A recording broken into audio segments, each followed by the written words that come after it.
주님과 접붙임, 연합. 몰세례는 주와 연합 후속 조치입니다. 천주교와는 완전히 다릅니다. 죄 단절 옛자 날마다 죽노라. 죄에 끌려다니는 나는 죽었다. 성경에 기록된 하나님의 진리는 그 뜻이 너무 깊고 높아서 우리가 제대로 이해하고 소화하는 데는 한계점이 있습니다.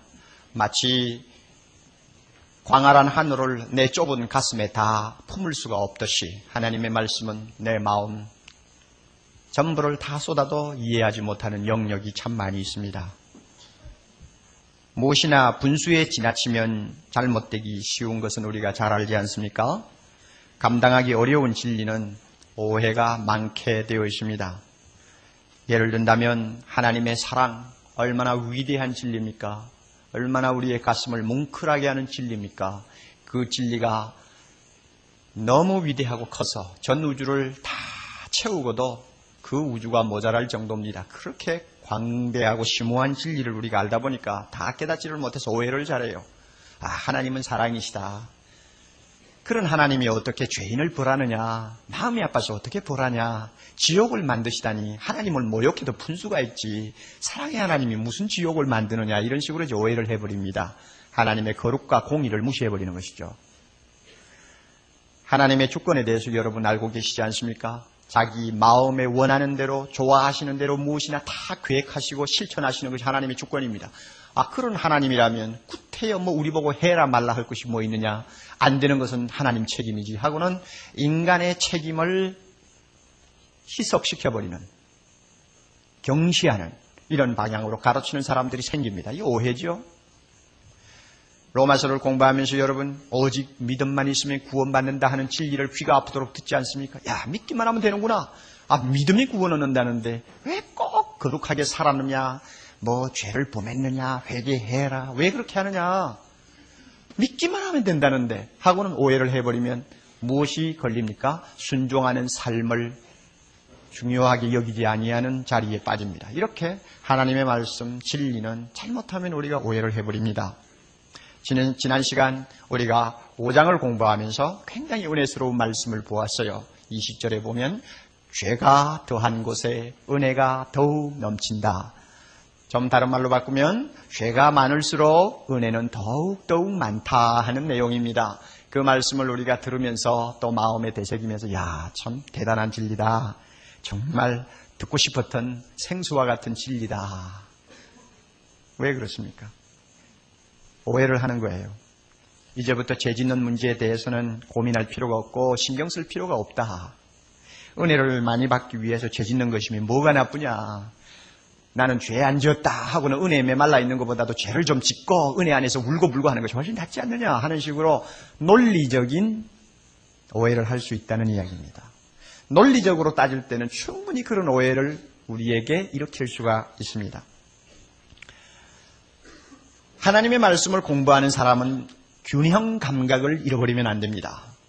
어떤 말씀 하나를 너무 지나치게 편파적으로, 이기적으로 우리가 이해를 하기 시작하면 균형을 잃어버립니다. 로마서 5장 20절을 보고 은혜 받은 사람은 균형이 있는 사람이면 반드시 6장 23절도 한번 볼 줄 알아야 합니다. 6장 23절에는 무엇이라고 나와 있습니까? 죄의 싹선 사망이다. 얼마나 대조적인 말씀입니까? 죄가 더한 곳에 은혜가 넘친다고 하는 말씀이 있는가 하면 죄의 싹선 사망이라고 준엄하게 우리를 향해서 경고하시는 말씀이 있다는 것을 배워야 합니다. 이 양자를 정확하게 보고 이해하는 것이 균형 감각입니다. 사도 바울은 우리가 이렇게 논리적으로 빠지기 쉬운 오해, 어떤 때는 이런 오해에 많이 걸려 넘어지기 때문에 이 오해를 미리 막기 위해서 6장을 통해서 로마서 5장 20절의 오해를 예방하기 시작합니다. 1절에 뭐라고 말합니까? 은혜를 더하게 하려고 죄에 거하겠느냐 하고 질문을 먼저 던집니다. 죄에 거한다는 말은 계속해서 죄를 짓는다는 뜻이요, 죄를 끊지 못한다는 말이요, 회개하지 않는다는 말입니다. 아, 은혜를 더 받기 위해서 이렇게 죄에 거할 수 있겠느냐? 대답은 간단합니다. 그럴 수 없느니라. 굉장히 강한 어투입니다. 일종의 막말입니다. 무슨 소리야? 말도 안 되는 소리 그만둬! 하는 말입니다. 설명이 무엇이 필요하냐? 하는 이야기입니다. 하나님은 진리를 오해하고 악용하는 자에 대해서는 항상 이렇게 강경한 어조를 자주 쓰십니다. 아무리 죄가 많은 곳에 은혜가 넘친다고 할지라도 그것을 구실로 해서 우리가 죄 속에 머물러서 죄를 계속 반복하며 회개하지 아니하는 생활을 할 수가 없다는 이야기입니다. 그러면 그 이유가 어디 있느냐? 왜 죄 속에 거할 수가 없느냐? 이유는 한마디로 요약됩니다. 2절 중간에 죄에 대하여 죽은 우리가 죄에 대해서 죽었는데 어떻게 죄 속에 더 거할 수 있느냐? 이 죽음은 한 번 죽는 죽음입니다. 이미 과거에 죽은 죽음을 이야기합니다. 그래서 과거 동사를 씁니다.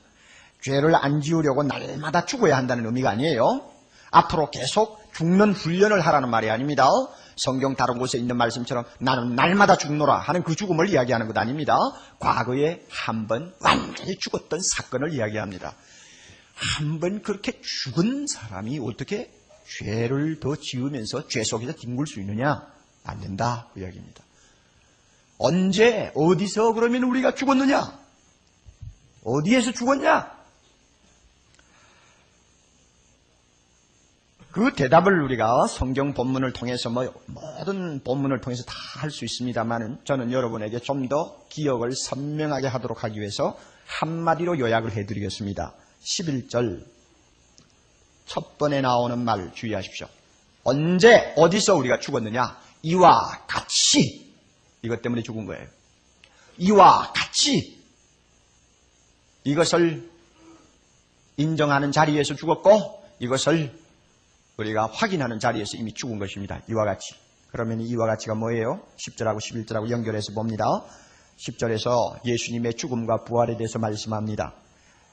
그의 죽으심은 죄에 대하여 단번에 죽으시며 그의 살으심은 하나님께 대하여 살으심이니 이와 같이 너희도 단번에 죽었고 너희도 단번에 살았다 하는 이야기입니다. 언제 죽었어? 예수가 죽었을 때 죽었다. 언제 죽었어? 이와 같이 언제 살았어? 예수가 이와 같이 살았을 때 내가 살았다. 이와 같이 이해를 하시는 것이 좋습니다. 우리 모두는 이미 말씀을 통해 잘 압니다. 예수 그리스도가 세상에 오셨다는 것은 죄가 왕노릇하는 영역으로 들어오셨다는 것을 의미했습니다. 그는 여자에게 났습니다. 여자에게 난 것이 뭐예요? 죄가 지배하는 세상에 오셨다는 것입니다. 그는 율법 아래 매이셨습니다. 무슨 뜻입니까? 율법을 통해서 인간을 시험하고 죄인으로 만드는 율법의 권세가 미치는 자리에 그가 드디어 등장하셨다는 말입니다. 그는 천사보다 못한 처지에 놓였습니다. 왜 그렇습니까? 죄의 지배를 받는 자리에 있었기 때문에 그렇습니다. 이렇게 죄의 세력이 활약하고 있는 이 세상에 예수님이 오셨습니다. 그리하여 죄인처럼 그는 세례를 받았습니다.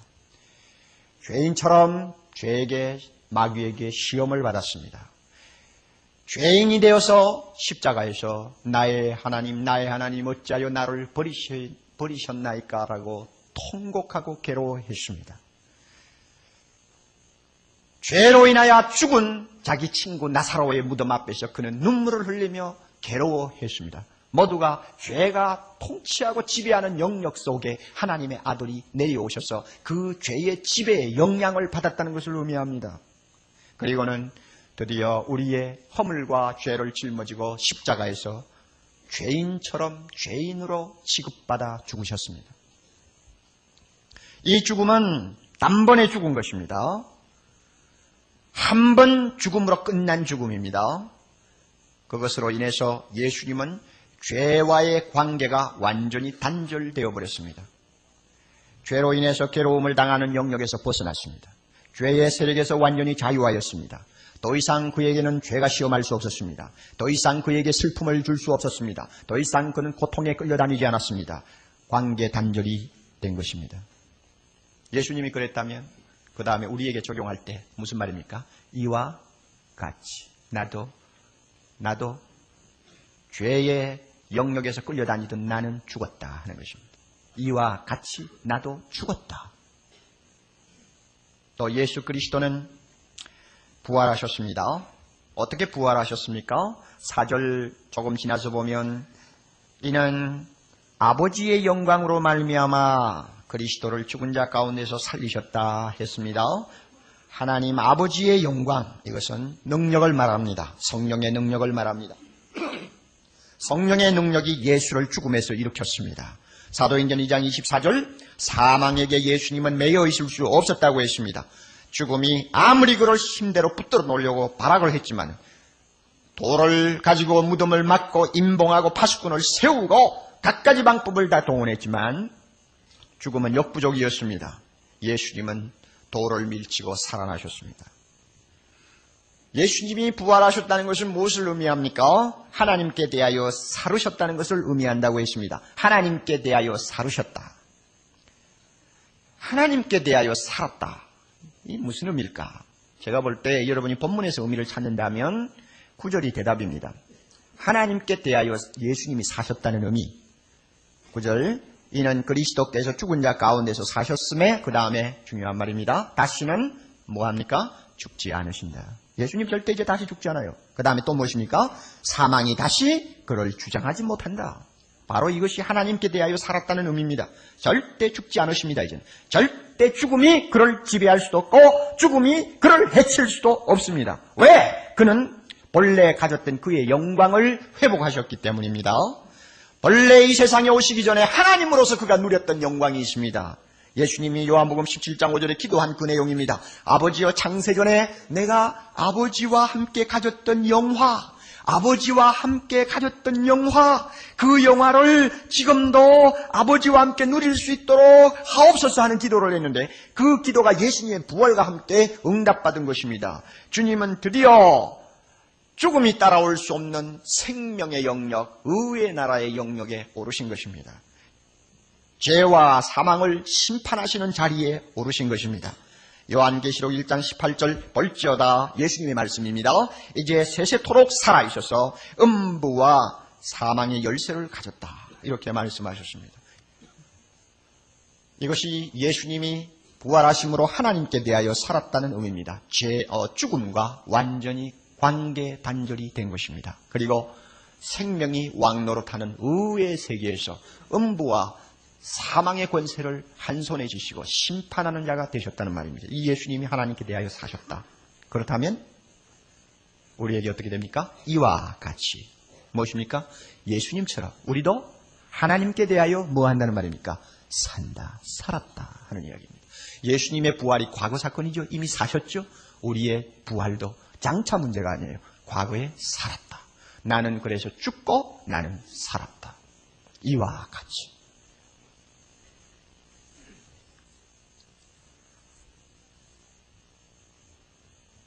이처럼 이와 같이라고 하는 이 진리를 우리가 참 이성으로는 이해하기가 어렵습니다. 그렇지만 이미 5장에서 아담과 우리와의 관계를 통하여 이러한 일들이 이미 가능할 수 있었다는 것을 생각해 보았습니다. 기억하실 수 있죠? 아담이 죄 짓는 자리에 우리가 없었지만 우리는 함께 죄를 지었고 아담이 죄값으로 죽자 우리도 함께 죽었다고 했습니다. 이게 성경의 진리입니다.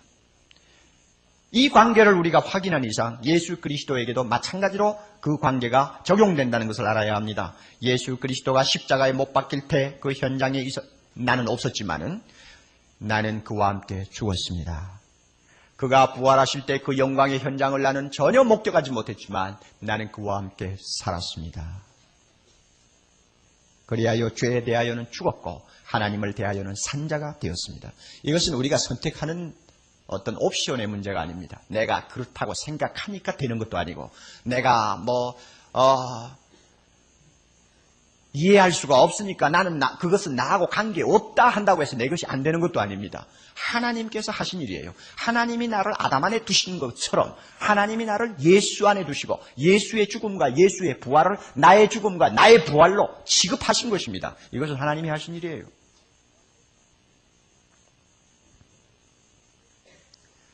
또 하나 우리는 질문을 던질 수 있습니다. 어떻게 이와 같이라고 하는 사건이 나에게 일어날 수 있었는가? 어떻게 예수와 함께 죽고 예수와 함께 살았다. 이와 같이라고 하는 사건이 나에게 해당될 수 있는가? 참 중요한 질문입니다. 무엇에 근거해서 그것이 가능한가? 여기에 대한 대답. 다시 한마디로 요약해서 여러분에게 알려드립니다. 11절 중간에 11절을 먼저 봅니다. 이와 같이 너희도 너희 자신을 죄에 대하여는 죽은 자요. 그 다음에 중요한 말씀 무엇입니까? 그리스도 예수 안에서. 바로 이것이 대답입니다. 어떻게 이와 같이라고 하는 사건이 나에게 일어날 수 있었는가? 그리스도 예수 안에라고 하는 이것 때문에 가능한 것입니다. 그리스도 예수 안에서라는 것은 바울이 쓴 서신 가운데서는 가장 유명한 구절이라고 말할 수가 있습니다. 제일 깊은 의미를 담고 있고 가장 많이 바울이 사용하는 말이었고 또 신학적으로 바울 사상을 전부 포함하는 한마디에 함축된 표현이라고 말할 수가 있습니다. 헬라어를 통해서 검토를 하면은 몇 번을 사용했느냐 하는 문제에 대해서 약간 의견 차이가 있습니다. 왜 그런가 하면은 그 원문의 해석에 따라서 그렇다고 볼 수도 있고 그렇지 않다고 볼 수 있는 내용이 모호한 내용이 조금 있기 때문입니다. 그래서 적어도 164번에서 200번 정도 바울이 자기가 쓴 성경에서 그리스도 안에서 혹은 예수 안에서라는 말을 쓰고 있습니다. 이만큼 중요한 말이에요. 그리스도 안에서라는 게 무슨 의미냐? 이 그리스도 안에서라는 말을 설명하는 것이 오늘 우리가 읽은 본문의 3절에서 9절까지의 내용입니다. 그렇게 보시면 여러분이 전체를 꿰뚫려 보는데 도움이 됩니다. 다시 말씀드릴까요? 그리스도 안에서, 그리스도 예수 안에서라는 그 말의 의미를 구체적으로 설명하는 내용이 3절에서 9절까지 내용이다. 그 말씀입니다.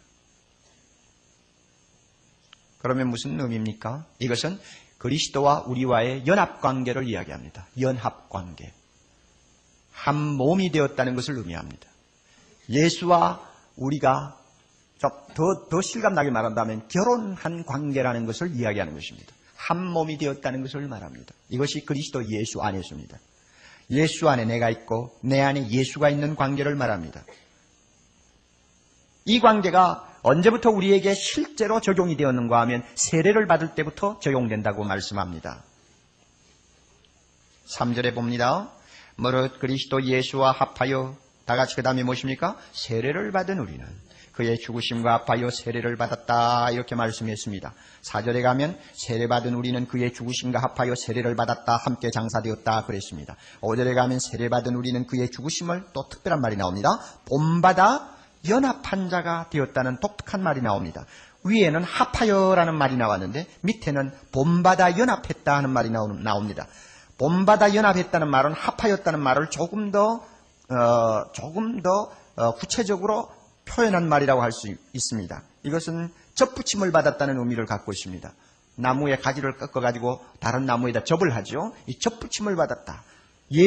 우리는 예수 그리스도에게 접붙임을 받은 가지라고 말입니다. 그리고 6절에 가서도 세례받은 우리는 우리의 옛사람이 예수와 함께 십자가에 못 박혔다 그랬습니다. 다시 말해서 예수의 죽음이 우리의 죽음이 되고 그의 부활이 우리의 부활이 될 수 있었던 근거는 세례를 통해서 우리가 예수 그리스도 안에 들어왔기 때문이다. 예수 그리스도 안에 들어왔다는 말은 그와 연합되었다는 말이고 그에게 접붙임을 받았다는 의미라는 것을 제가 지금 말씀드리는 것입니다.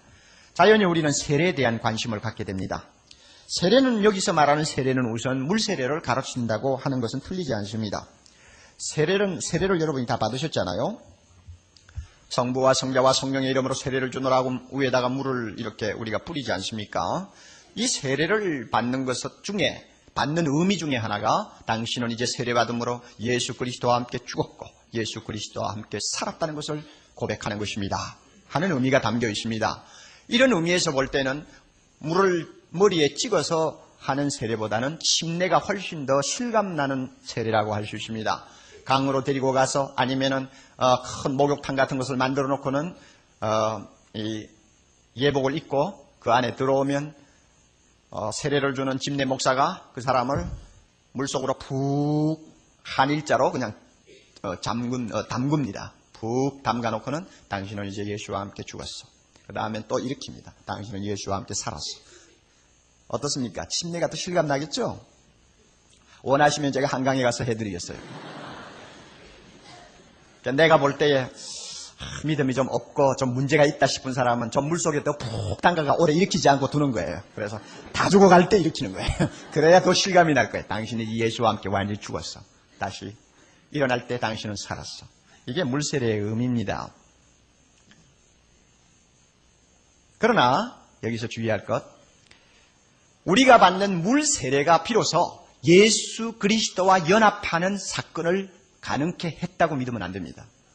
다시 말하면 우리가 물세례를 받을 때 비로소 우리는 그리스도 예수 안에 들어와서 예수와 하나 되는 사건이 일어났다고 생각하면 안 됩니다. 물세례는 믿음으로 이미 죄사함을 받고 예수와 연합되었다는 사실을 공인하는 후속 절차에 지나지 않습니다. 좋은 예로 사도행전 10장 보면 고넬료 집에 가서 베드로가 복음을 전하는데 갑자기 성령이 그들의 머리 위에 임하여 놀라운 일들이 일어났습니다. 그때 47절 베드로가 무엇이라고 말합니까? 이 사람들이 우리와 같이 성령을 받았으니 누가 능히 물로 세례를 줌을 그 말이요 했습니다. 그렇게 보세요. 고넬료 사람들은 먼저 믿었습니다. 믿고 나자 그 다음에 성령이 그들에게 임하였습니다. 그리고 나서 물 세례를 주었습니다. 그렇다면은 물 세례는 이미 일어난 일에 대한 후속 조치라고 말이에요. 이런 의미에서 물 세례가 우리를 예수 그리스도와 연합하게 만든다 이렇게 생각하면 안 됩니다. 언제 우리는 그러면 예수 그리스도 안에 들어왔느냐? 언제 예수 그리스도와 연합했느냐? 예수 믿고 고백하면서 성령의 세례를 받을 때 이 사건이 일어납니다. 다시 말씀드립니다. 예수 그리스도를 진심으로 내가 나의 주 나의 하나님으로 고백하고 무릎을 꿇는 순간 그 사람에게 누가 임합니까? 성령이, 여러분이 알기 모르게 성령이 여러분의 마음을 감동시키시고 새 사람으로 만들어 놓습니다. 그때 이미 나는 그리스도 안에 들어온 사람이요, 그때 이미 나는 예수와 연합된 사람이 되는 것입니다. 바로 이것입니다. 그리고 나서 몇 달 동안 교회 다니면서 성경 공부하고 준비하다가 드디어 교회에서 됐다, 당신 세례받을 자격이 있다 하면은 비로소 물세례 받는단 말이에요.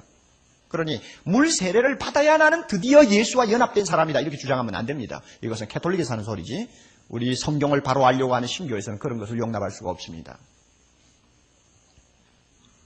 고린도전서 12장 13절 보면 우리가 유대인이나 헬라인이나 종이나 자유자나 다 한 성령으로 세례를 받아 한 몸이 되었고 또 다 한 성령을 마시게 하였느니라. 성령을 통해서, 성령의 세례를 통해서 우리는 형제들과 한 몸이 되고 동시에 예수 그리스도와 하나 되는 놀라운 역사를 체험하게 됩니다.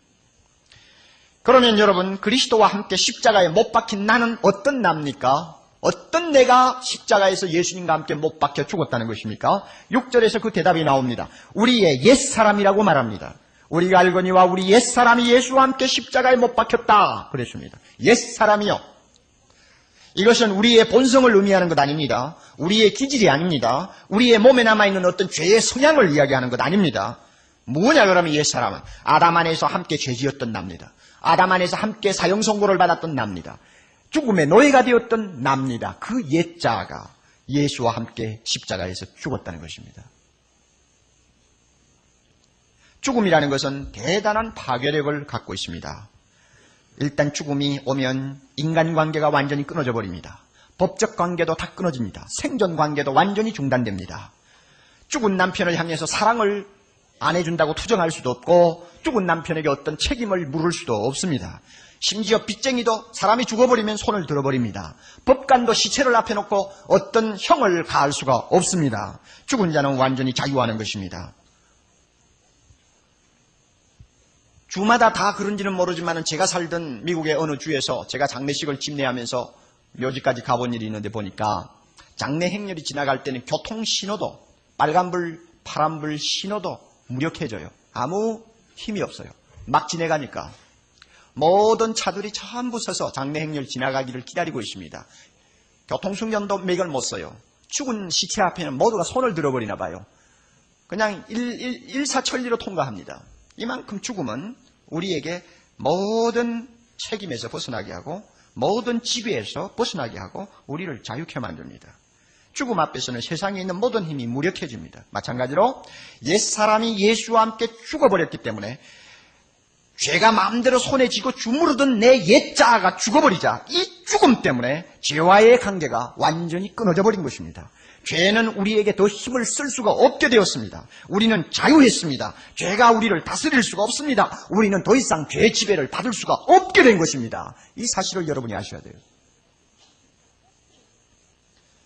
우리의 죽음이 얼마나 확실한 것이냐 하는 것은 예수님의 죽음이 얼마나 확실한 것에 달려 있습니다. 예수님은 죽으시자마자 장사되어 돌무덤 속에 들어갔습니다.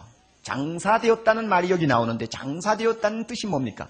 완전한 죽음이었다는 뜻입니다. 장례식을 여러분 하려면은 조금이라도 의심이 나는 구석이 있으면 장례식 못합니다. 장례식은 사망 확인서거든요. 요즘에 내사 문제가 또 사람들의 관심사가 되어 자주 입에 오르내립니다.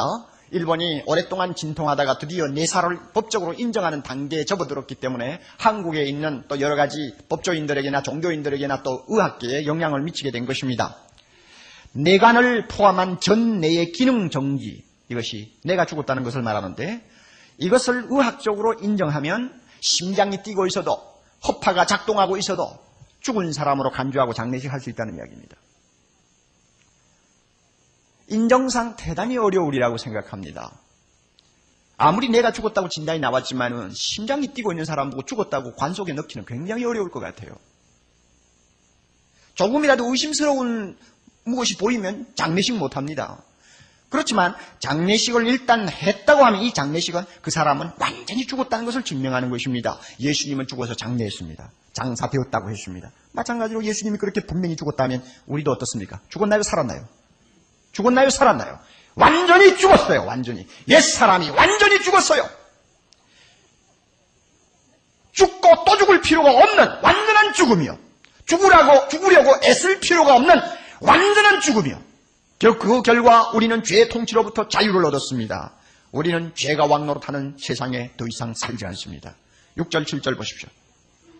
6절 우리가 알거니와 우리 옛사람이 예수와 함께 십자가에 못 박힌 것은 왜 못 박혔느냐? 죄의 몸이 멸하여 다시는 우리가 그 다음에 다같이 죄에게 종노릇하지 아니하려 함이니 왜 그러느냐? 이는 죽은 자가 죄에서 벗어나 의롭다 하심을 얻었습니다. 우리 옛사람이 죽고 예수 믿어 새사람이 됨으로 인하여 우리는 하나님 앞에 죄인이 아니여 의롭다 함을 받은 의인이기 때문에 그렇습니다. 죄가 우리를 지배할 수 없습니다. 우리는 죄에게 끌려다니는 존재가 아닙니다. 죄에게 끌려다니던 존재는 이미 십자가에서 죽었어요.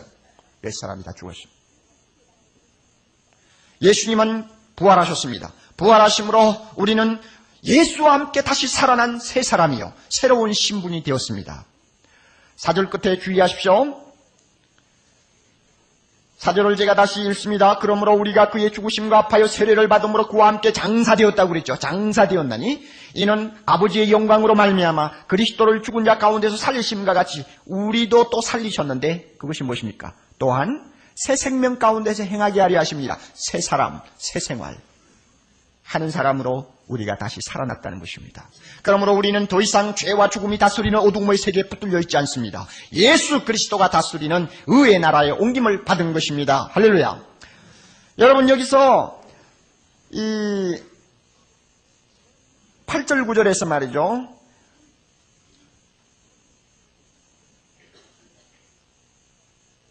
예, 6절에 봅니다. 죄의 몸이 멸하여 다시는 우리가 죄에게 종노릇하지 아니하려 함이니 마치 미래형 동사 같죠. 또 8절 끝에 보면 그와 함께 살 줄을 믿노니 하고 미래에 일어날 일처럼 보이죠. 물론 미래형 동사로 쓰고 있습니다. 그러나 이것은 논리의 미래지 사건의 미래가 아닙니다. 사람이 죽고 나면 예수님의 경우 살 것이 틀림없죠. 예수님은 죽었죠? 살았습니다. 앞으로 죽은 자는 살아난다는 이야기입니다. 이것은 마지막 때 예수님이 재림하실 때 산다는 이야기가 아닙니다. 예수와 함께 죽었으면 틀림없이 산 사람이 된다는 이야기를 논리적으로 말하는 것입니다. 그러므로 우리는 예수 안에서 생명이 살아난 새 사람입니다. 이제는 은혜가 왕노릇하는 세계에 살고 있습니다. 우리는 죄의 신분이 아닙니다. 이렇게 예수와 함께 죽고 예수와 함께 산 예수 그리스도 안에 있는 우리가 어떻게 은혜를 더하게 하려고 죄에 머물 수 있습니까? 안 된다는 이야기입니다. 이제 중요한 사실 하나만 더 지적합니다. 11절로 돌아갑니다. 11절에 보면 자 이제 우리가 이와 같이라고 하는 원칙에 따라서 예수의 죽음이 내 죽음이 되고 예수의 부활이 내 부활이 되었다고 했습니다. 그리고 그리스도 예수 안에서 이 사건은 가능했다고 말했습니다. 그러면 이 사실을 확인한 이상 어떻게 해야 할 것이냐? 이와 같이 너희도 너희 자신을 죄에 대하여는 죽은 자요 그리스도 예수 안에서 하나님을 대하여는 산 자로 다같이 여길지어다. 이제 이것이 중요합니다.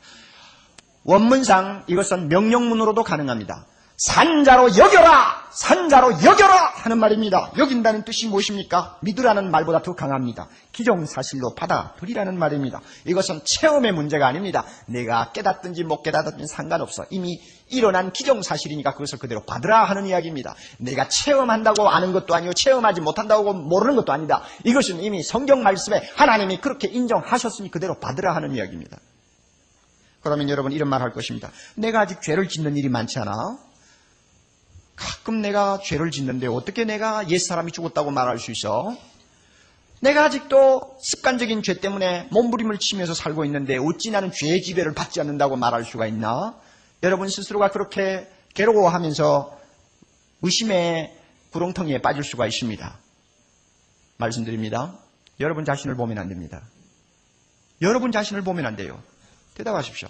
내가 죽었기 때문에 예수가 죽었습니까? 예수가 죽었기 때문에 내가 죽었습니까? 어느 쪽이요? 예수가 죽었기 때문에 내가 죽었지 않아요. 내가 죽었기 때문에 예수 죽은 거 아니에요. 내가 살았기 때문에 예수가 산 거 아니에요. 순서를 바꾸지 말라고요. 그러므로 누구를 보아야 합니까? 예수님을 보아야 합니다. 예수가 죽은 것이 분명하면 나 옛사람은 죽은 거예요. 예수가 살았으면 나는 분명히 살았어요. 죄에 대하여 분명히 나는 옛사람이 죽었어요. 그러므로 내가 서로 지금 죄를 짓고 있다 할지라도 그건 문제 삼지 말라고 말입니다. 그 문제는 다음 시간에 제가 다룹니다. 그건 문제 삼지 말라고 말이요.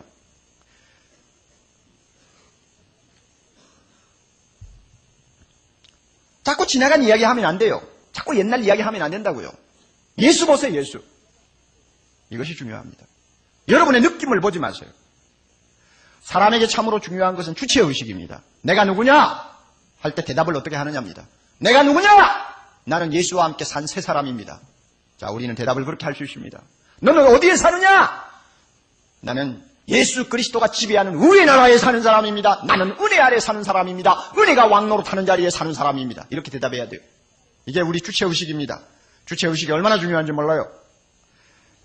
전통적인 유교 관습에 따라서 우리나라의 결혼이라는 것이 독특한 의미를 갖고 있습니다. 지금은 안 그렇지만 지금 50대 이상 되시는 부인들은 잘 아시죠? 결혼을 하고 나서 친정집을 자주 드나드는 것은 대단히 쑥스러운 일로 생각을 하고 또 그래서는 안 된다는 관념이 일반적으로 퍼져 있습니다. 이 시집의 딸이 김씨 집안으로 시집 갔으면 이 시딸은 죽은 것입니다. 그리고 김씨댁 며느리로 태어난 것입니다. 이것이 과거의 결혼관입니다. 시집관이요. 옛말처럼 시집간 그 집의 귀신이 되는 것입니다. 이게 여자의 운명입니다. 시집 가자마자 그 시로 과거는 장사해버린 것이요. 그러므로 처녀 시절 행복했던 생각 자꾸 하고 그러면 안 돼요. 첫사랑 생각 자꾸 하면 안 돼요. 다 죽었어요. 다 죽었어요. 다 죽은 거예요. 심지어 부모 형제 생각도 다 없애야 돼요. 다 죽었어요. 그리고 이제는 나는 이 시집에서 새로 태어난 며느리로서 앞을 내다보고 살아야 합니다. 이게 시집입니다. 시집 갔습니까? 죽은 거요. 옛날 나는 죽은 거요. 그리고 시집간 그 집에서 태어난 것입니다. 양식이 없어서 굶어 죽는 판이 벌어져도 절대로 친정에 발을 들여놓지 않았던 여자 이야기를 제가 읽은 일도 있습니다. 얼마나 줏대가 강했는지. 그리고 딸이 자꾸 힘드니까, 시집이 너무 힘드니까 찾아오는데 나중에는 오지 말라고 명령했습니다. 그런데도 또 찾아오니까 대문을 열어주지 아니한 친정 아버지 이야기도 제가 들은 일이 있어요. 얼마나 철저했는지. 여러분, 이것은 우리에게 좋은 교훈을 던져줍니다. 예수 믿었습니까? 예수 믿었으면 믿는 순간에 이미 나는 시집 오기 전에 이전에 나는 죽은 것입니다. 누구 집안의 사람이 죽은 것입니까? 죄씨 집안의 사람이 죽은 거예요. 죄씨 집안의 사람은 죽은 거예요. 그 다음에 예수 믿은 다음에 난 누구 집안의 사람으로 살았습니까? 의씨 집안의 사람으로 산 거예요. 아니면 예씨 집안의 사람으로 산 거예요. 예수 집안이니까. 그렇죠? 이걸 믿어요. 그러니 내가 과거 생각 자꾸 하면 안 돼요. 내가 지금 죄를 좀 범한다. 이런 문제를 가지고 여러분이 시끄럽게 굴면 안 됩니다. 이와 같이 예수와 함께 죽고 살았다는 연합관계를 우리가 확실히 믿으면 참 우리에게 주는 위로와 여러 가지 그 신앙 구원의 확신이 참 많습니다. 첫째는 여러분, 죄에 쉽게 끌려들지 않습니다. 내 주체의식이 너무나 분명하기 때문에 나는 죄 지배를 받는 사람이 아니라고 하는 것, 이것을 분명히 내가 고백할 때마다 쉽게 죄에게 끌려들지 않습니다. 한번 해보세요. 6장 11절을 여러분이 집에 가셔서 외우시면서 한번 해보세요. 과거처럼 그렇게 자꾸 끌려들어가나? 안 끌려들어갑니다. 또 둘째로는 죄에 빠져도 절망하지 않고 금방 일어나서 회개하고 돌아옵니다. 죄 속에 오래 머물 수가 없어요. 왜냐하면 나는 죄 속에 오래 머물며 씨름하는 옛날 자아는 죽었다는 것을 알기 때문에 거기에 더 이상 있을 수가 없어요. 신정에 간 딸이 그 집에 2달, 10달, 1년, 2년 머물 수 없는 것과 똑같습니다. 더 머물 수가 없어요. 또 하나, 서로 죄를 범했다고 해도 그 범죄가 나의 구원을 흔들지 못한다는 것을 분명히 압니다. 구원 문제를 다칠 수가 없어요.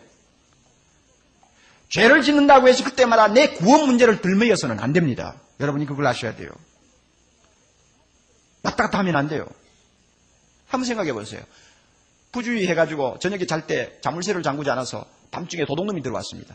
들어와가지고 온 집안을 흐트려 놓고 돈 있는 거 좀 포켓에 집어넣습니다. 그걸 보고는 너무나 낙담해가지고 그 집 주인이 도둑놈을 붙들고 앉아서 우리 집에 있는 돈 당신이 다 가졌고 이렇게 들어와서 마음대로 하셨으니까 이제부터 당신이 아버지가 되시오. 당신이 저 사람의 남편이 되시오. 나는 완전히 포기하겠수다. 여러분이 그렇게 하는 주인이 있어요? 예? 아무리 값비싼 보석을 다 빼앗겨도 남편 자리, 남편 자리, 아버지 자리는 절대 내놓지 않습니다. 여러분 그걸 아셔야 돼요. 죄가 어쩌다가 우리 생활에 들어와서 나로 하여금 범죄하게 만들어요. 그러나 내가 예수 그리스도와 함께 살아난 새 사람이요 하나님의 자녀라고 하는 신분까지 내놓고 아이고 마음대로 하시오. 나 이제 완전히 포기하겠수다. 이런 일은 절대 있을 수가 없다는 이야기입니다. 믿습니까 여러분? 그걸 아셔야 돼요.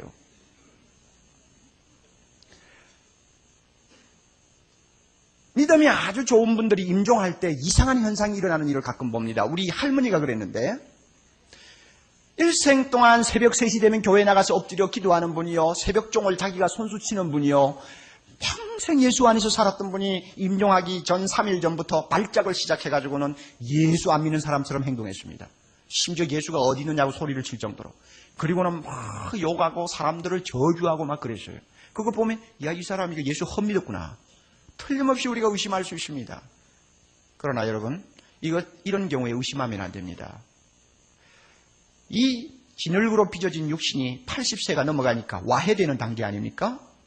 와해가 되다 보니까 여러분 의학적으로 중추신경에 이상이 생기는 거예요. 순환 계통이 망가지는 것입니다. 이러다가 보니까 육체 기능상 발작이 일어나는 거예요. 그러므로 그 발작은 그 사람의 구원 문제와 관계가 없는 거예요. 그 발작은 발작하는 그분의 책임이 아니에요. 그것은 어디까지나 우리 육체라고 하는 몸의 기능의 책임이란 말이에요.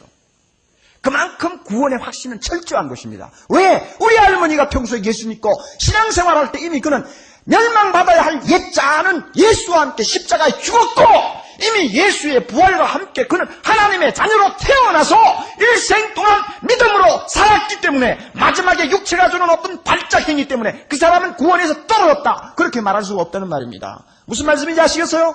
그러므로 우리는 내가 예수 그리스도 안에서 예수와 연합된 관계 속에서 지금 살고 있다는 것을 분명히 믿는 사람은 죄에 대한 태도가 다릅니다.